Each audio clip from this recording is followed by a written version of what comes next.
Hello, welcome to Biography. He was a man who followed a calling, a man led by a divine hand to the spiritual wilds of the Northeast to plant a church and build a coalition of disciples of Christ, equipped and motivated to impact their communities in positive, godly ways. He is Lee Galucki, father, husband, pastor, occasional pyromaniac, and dedicated servant of God. And this is the story of how he came to be a true spiritual rock in the Granite State. Lee Galucki spent his formative years at the edge of western New York, in the city of Buffalo, a place world famous for its charming climate, successful sports teams, and high-class cuisine. He was born into a large family, the youngest of 6 siblings. Lee was known as a serious, introspective child that had mastered social manners at an early age. Growing up, Lee was quite popular in social circles and renowned for his talent to sleep sitting up. As a young man, he greatly enjoyed the outdoors. Winter found him on a snowmobile, which he would drive with great caution and responsibility. When the snow melted, Lee would engage in outdoor activities like rock climbing, which he often did in the decade's hippest fashions, competitive bicycling, and defending the family cabin against marauding zombies. Lee and I hung out all the time. It was well known that if you wanted to have fun, you go find Lee Galucki. The snowmobiling, the rock climbing, the gunfire, it didn't get much better than that.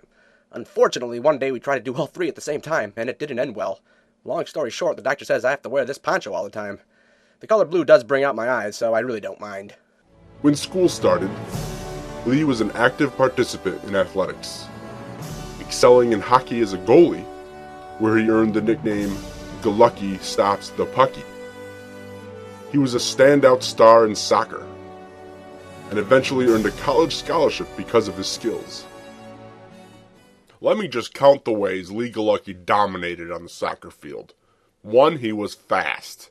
2, he had great reflexes. 3, he had strong ankles. 4, his knees were symmetrical. You can't teach symmetrical knees, you know. After a moderately successful dating period, Lee eventually met the love of his life, a young woman named Shirley Vandermeer, who also shared his serious, almost somber approach to life. Following their marriage, Lee and Shirley and new baby Stephen moved to Pennsylvania, where Shirley pursued her medical degree and Lee accepted a lucrative job offer as a tube sock salesman while he attended seminary.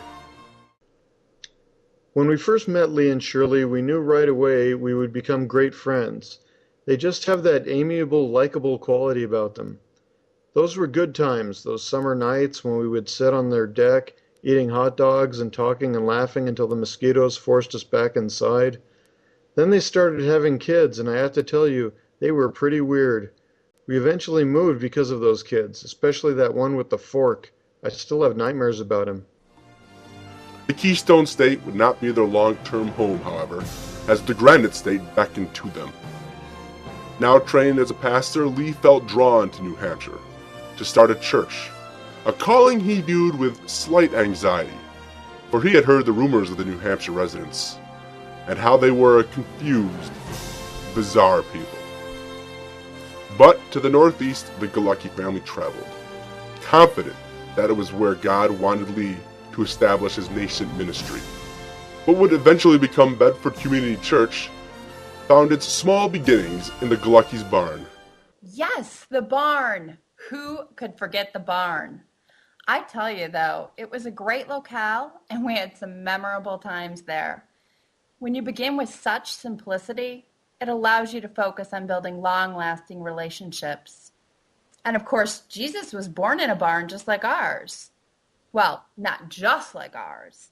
I'm sure our barn had better insulation, and it did have indoor plumbing. On the other hand, no one traveled from a far off land to give us gold and expensive perfumes, so I suppose it evens out. As the congregation grew, the space needs grew as well. Through steadfast prayer and effort, a new location was secured, the old Bedford Fire Station. The years in the fire station saw Lee guide Bedford Community Church towards becoming a strong presence in the community. And as rewarding as that venue had become, still BCC grew, and the church would soon find itself looking into building its own ministry campus, which it ultimately found on a patch of earth on the edge of Bedford. And so it was that from its humble roots, Bedford Community Church, under the steadying hands of its pastor and his family, found a home. And within the walls of that home, the church family grew, and BCC began to impact its surrounding community in profound and memorable ways, all the while fulfilling Lee's vision of helping people move towards Christ-likeness.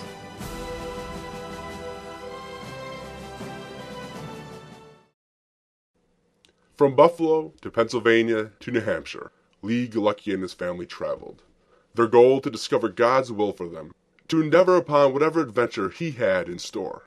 So what's next for Lee, Shirley, Stephen, Andrew, and Ben?